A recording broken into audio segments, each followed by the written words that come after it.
যদি অন্যায়ের বিরুদ্ধে কথা না বলতো তাহলে মারা যেত না, ওকে ফুল দিয়ে সাজিয়ে রাখতো। আপনিও বলবেন অন্যায়ের বিরুদ্ধে, আপনারও যেভাবে ফাঁসি হবে, এটাই নিয়ম। নবী রাসূলদের আকীদাই ছিল অন্যায়ের বিরুদ্ধে লড়া। তারা বাতিলের সামনে আপোষ হননি।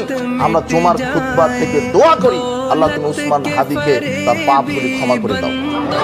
সেই দেশের যুবককে শিখিয়ে গেছে অন্যায়ের বিরুদ্ধে কিভাবে লড়তে হয়, কিভাবে কথা বলতে হয়। তার মিশনটা কি ছিল জানেন?